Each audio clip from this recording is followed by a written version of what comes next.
अस्सलाम वालेकुम मूसा डिजिटल के नाजरीन, कैसे हैं आप लोग। उम्मीद करती हूँ सब लोग खैर खैरियत के साथ होंगे और अपना भरपूर ख्याल रख रहे होंगे। आज हम जिस नबी का किस्सा आपके गोश गुजार करने वाले हैं वो है हज़रत इस्माइल अलैहिस्सलाम। यूँ तो हज़रत इब्राहीम अलैहिस्सलाम के कई एक साहबजादे थे, लेकिन इसमें से दो बहुत मशहूर हैं जो कि अज़ीमुश्शान नबी और रसूल थे।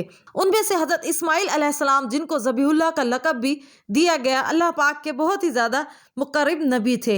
अल्लाह पाक ने कुरान पाक में जा बजा आपका जिक्र फरमाया है।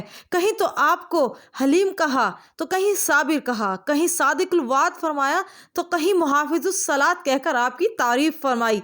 अल्लाह ताला फरमाता है कि हज़रत इस्माइल अलैहिस्सलाम ने अपने घर वालों को नमाज का हुक्म दिया ताकि वो अजाब से महफूज रह सकें।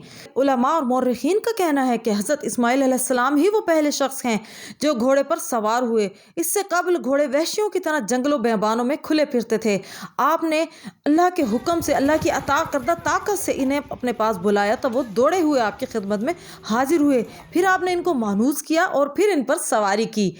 प्यारे आका हज़रत मोहम्मद मुस्तफ़ा सल्लल्लाहु तआला अलैहि वसल्लम इस ज़मन में फरमाते हैं, घोड़े पालो और उनकी नस्ल को बढ़ाओ, क्योंकि ये तुम्हारे बाप हज़रत इस्माइल अलैहिस्सलाम की मीरास है। हुज़ूर नबी करीम सल्लल्लाहु तआला अलैहि वसल्लम ने फरमाया कि सबसे पहले जो शख्स फसीह अरबी ज़ुबान में गोया हुए वो हज़रत इस्माइल अलैहिस्सलाम हैं।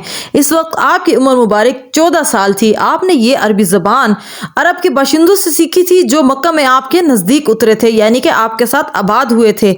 ये लोग अमानीक, बर्मन और अहले यमन में से थे। आपने जवानी में एक अमानीक कबीले से ताल्लुक़ रखने वाली औरत के साथ शादी की, लेकिन फिर हज़रत इब्राहीम अलैहिस्सलाम के कहने पर उसको छोड़ दिया। उसके बाद आपने एक और औरत से निकाह किया, फिर उसके साथ सारी ज़िंदगी बसर की। जब हज़रत इब्राहीम अलैहिस्सलाम ने हज़रत इस्माइल अलैहिस्सलाम से अपने उस ख्वाब का तज़किरा किया जिसमें अल्लाह पाक ये चाहता था कि अपनी प्यारी से प्यारी चीज़ को कुर्बान कर दें, तो हज़रत इस्माइल अलैहिस्सलाम ने खुशी खुशी इस बात को कबूल किया कि वो आपकी कुर्बानी कर दें, क्योंकि आपकी ज़िंदगी का भी मकसद सिर्फ अल्लाह की रज़ा हासिल करना था। इसलिए उन्होंने अपने वालिद गिरामी से ये कहा कि आप भी जो अल्लाह चाहता है वो करें, मुझे किसी किस्म का खौफ व ख़तर में मुब्तला आप नहीं देखेंगे। तो अल्लाह ताला के जो अंबिया कराम अल्लाह के बरगज़ीदा बंदे होते हैं वो सिर्फ़ और सिर्फ अल्लाह की रज़ा चाहते हैं हर किसी अमल में, और अल्लाह की रज़ा चाहने में किसी किस्म की भी कुर्बानी से दरेक नहीं करते। अपना ख्याल रखिएगा। इस तरह की मुफीद मालूमात के लिए हमारे साथ जुड़े रहिएगा। अल्लाह हाफिज़।